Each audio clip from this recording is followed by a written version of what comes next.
Bienvenidos a otro episodio de su podcast, ¿Qué diría Temis? Un podcast del grupo Sánchez Castro.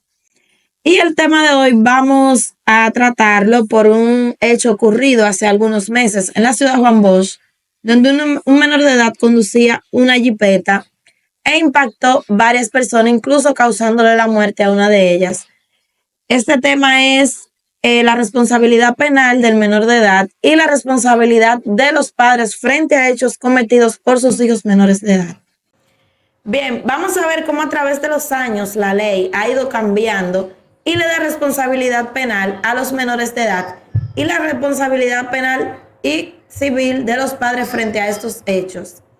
En la República Dominicana, antes del año 1941, los menores de 18 años eran procesados por las autoridades judiciales ordinarias, es decir, los mismos tribunales para grandes y para pequeños, tanto para mayores de edad como para menores de edad, bajo los criterios del discernimiento, hasta que, mediante la ley número 603 de ese mismo año, se instituyeron los tribunales tutelares de menores, que prohibió aplicar las sanciones establecidas en lo que es el Código Penal a los menores de 18 años.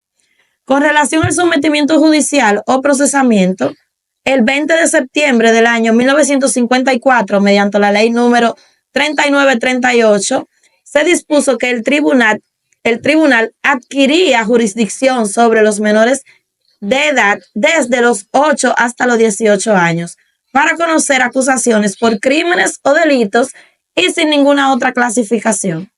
Ya para el año 1978, el país comienza a revisar las políticas, leyes y programas para niños, niñas y adolescentes, con lo que es la creación del Código Nacional de la Niñez. Luego se da lo que es la Convención de los Derechos del Niño en 1989 y se ratifica en nuestro país en el 1991. Al igual que las personas mayores de edad, en la calificación de un hecho ilícito por menores de edad, la teoría de la subcultura identifica la delincuencia que surge de diversas características, sea que ésta esté relacionada con el sexo, la edad, la clase social, grupos escolares, relaciones familiares, inteligencia, estabilidad o aspiraciones emocionales, y que tiende a agrupar a personas con ideas y frustraciones similares, formando la llamada subcultura del delincuente. Existe otra teoría, la de anomia. Esta es la ausencia de normas. Algunos filósofos plantean que la anomia era o es un sistema que se inclina por la pérdida de los valores que rige el comportamiento del hombre en la sociedad, llegando a afirmar que los comportamientos antijurídicos, es decir, ilegales o en contra de la ley, encuentran motivación o se sostienen dentro de la propia sociedad. Estos fenómenos que se dan en la sociedad no son ajenos a comportamientos que desarrollan los menores, o sea, los menores de edad. Antonio Beristain, un criminólogo argentino, afirmó que nadie delinque solo. Todo autor de un delito ha recibido lo que es la colaboración más o menos inmediata de ocultos cómplices individuales y estructurales. La sociedad, con sus injusticias legales, su desigualdad económica exagerada, sus discriminaciones raciales, sus áreas delincuenciales, su morbosidad infectante en los medios de comunicación, tanto más rentable y más infectantes, sus condicionamientos de emigración e inmigración, escasez de centros decentes, sus gastos excesivos en armamentos, su fomento de lo que es la agresividad individual y colectiva, su explotación del mercado humano en la prostitución, etc. Esto ofrece fecundo caldo de cultivo para lo que es el crimen, plantea el criminólogo. En este mismo sentido, la doctora Olga Rusemil afirma que un niño puede tener la capacidad para darse cuenta de lo que le perjudica, pero no está capacitado para entender el valor y el resultado de sus decisiones. Legalmente existe un tipo de responsabilidad, que es la responsabilidad subjetiva, y esta plantea que no es suficiente con la comisión material del hecho para lo que es la existencia de la sanción, sino que se requiere que el sujeto posea conciencia y voluntad a la hora de ejecutar el hecho, lo que es conocido como dolo o culpa. Ahora, ¿sobre cuáles principios y garantías se basa la ley para implantar la justicia en un hecho ilícito cometido por un menor de edad? Está lo que es el principio de proporcionalidad, debido proceso de la ley, derecho a la confidencialidad o privacidad de los procesos, celeridad de los procesos y la privación de libertad con medida como último recurso. La ley 136-03, que es el Código para el Sistema de Protección y los Derechos Fundamentales de los Niños, Niñas y Adolescentes, establece una edad mínima que impide el procesamiento de estos antes de cumplir los 13 años de edad. Eso se establece en el artículo 223 específicamente en su párrafo, que dicta que en ningún caso son responsables penalmente los niños, niñas menores de 13 años. No pueden ser detenidos, ni privados de libertad, ni sancionados por autoridad alguna, pero pueden ser incorporados a programas de educación y resocialización.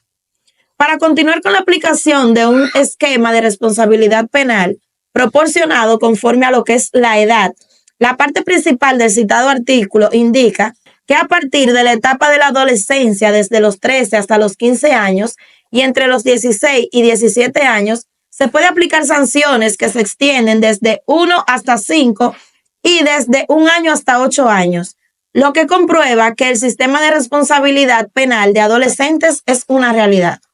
El artículo 221 de la ley 136-03, establece que la justicia penal de la persona adolescente busca determinar si ha ocurrido los hechos que se le imputa responsabilidad penal a quien se le está llevando al tribunal, estableciendo como requisito fundamental que sea un hecho antijurídico tipificado en la normativa penal y que sea demostrado en un proceso con el debido cumplimiento del debido proceso de la ley. Resaltamos como una apropiada política de la justicia penal de la persona adolescente, contrario a lo que es el sistema de justicia penal ordinario, que existe un mayor abanico de posibilidades de aplicación de medidas no privativas de libertad, lo que resulta un gran acierto, lo cual es conósono con los artículos 37, literal B, y 40.4, como establece que las sanciones privativas aplicarán como medida de último recurso y por el tiempo más breve que proceda.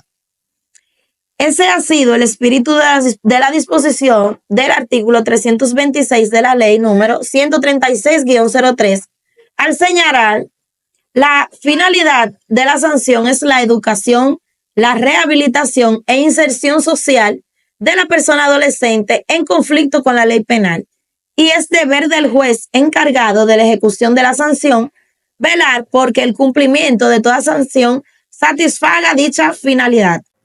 El objetivo de esta justicia, una vez se establezca la responsabilidad penal, es la de aplicar las medidas socioeducativas o la sanción que corresponda, a los fines de promover la educación, la atención integral y la inserción de la persona adolescente en la familia y en la sociedad. Ya demostrada la responsabilidad penal del menor de edad, o sea, del adolescente, el juzgador cuenta con un abanico de posibilidades de aplicar sanciones privativas de libertad señaladas en el artículo 339 de la ley número 136-03, que pueden implementarse para casos de crímenes tales como son los homicidios, los asesinatos, las violaciones y agresión sexual, robo agravado, la ley de drogas, el secuestro, golpes y heridas que causen lesiones permanentes y en aquellas infracciones que en la justicia ordinaria tengan prevista una sanción superior a lo que son los 4 años. Este último aspecto, agregado por la ley número 106-13 de fecha 8 de agosto del 2013. Con relación a lo que es la cantidad de años que se le debe imponer, o no existe una regla en específico que permita deducir si aumentar por agravante o reducir por atenuantes. Esto quiere decir que si la persona adolescente tiene entre 13 y 15 años de edad, cumplidos al momento de la comisión del acto, el juez le puede imponer una pena privativa de libertad de 1 a 5 años Y si el adolescente tiene entre 16 y 17 años también cumplidos a lo que es el momento de la comisión del acto, el juez le puede aplicar una pena de 1 a 8 años. Me imagino que se deben estar preguntando dónde entra la responsabilidad de los padres. Bueno, ahora les explico. Las acciones en la justicia penal son varias. Está la acción pública, que es la que le corresponde su ejecución al Ministerio Público, en este caso del NNA. Este puede iniciar la investigación de oficio. NNA es niño, niña y adolescentes. Está la acción pública a instancia privada, que se inicia con la acusación de la víctima. A través de esta, el Ministerio Público ejecuta. Y está la acción privada, que se ejerce en delitos donde el orden público no está siendo afectado. Y está la acción civil accesoria, que es donde entra la responsabilidad de los padres. Cuando el hecho cometido por una persona adolescente que no está emancipada, sea como autora o como cómplice, produzca daños y perjuicios, comprometerá únicamente la responsabilidad civil de sus padres o responsabilidades a menores que el adolescente tenga un patrimonio propio.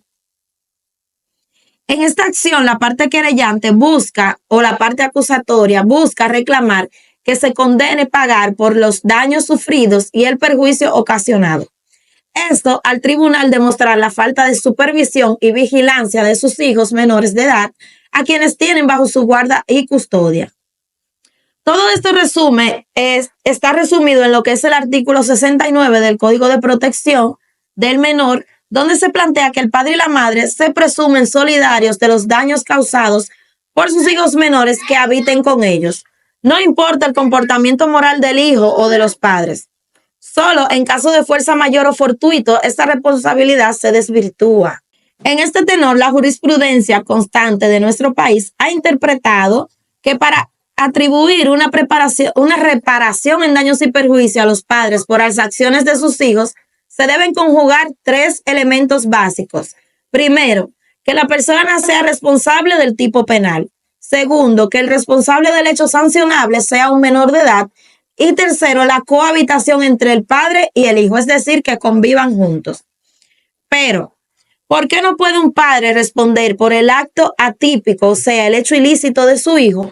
Nuestra Constitución, en su artículo 40, numeral 14, expone que nadie es penalmente responsable por el hecho del otro.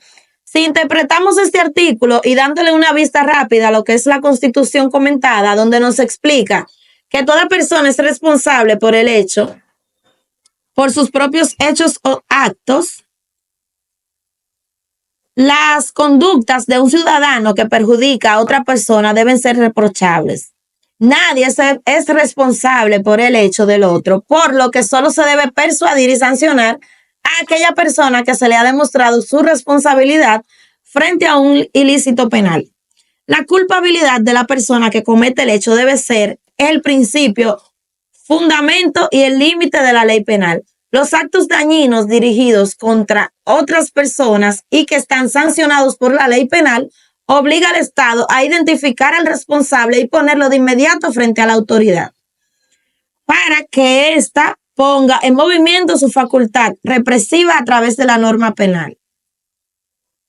El Estado, en caso de que ocurriese, de que la ocurrencia de un hecho ilícito penal, está en la obligación de identificar los responsables del hecho, presentarlos ante la autoridad judicial, juzgarlos e imponerle una sanción y hacer que se ejecute el cumplimiento de la sanción penal interpuesta.